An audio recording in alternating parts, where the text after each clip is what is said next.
முருகனை வணங்கும்போது கண்ணீர் வந்தால் என்ன பலன் தெரியுமா?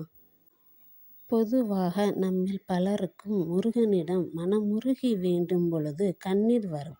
சிலருக்கு கோவில் சென்றாலே கண்ணீர் வரும்.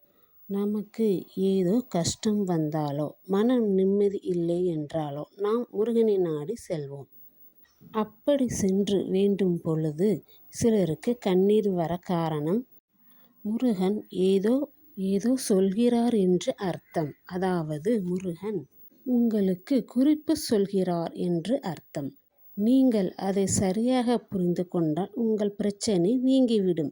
நீங்கள் வேண்டுதலை வைக்கும் பொழுது கண்ணீர் வந்தால் உங்கள் பிரார்த்தனை வெற்றிகரமாக முடிந்துவிட்டது என்று அர்த்தம்.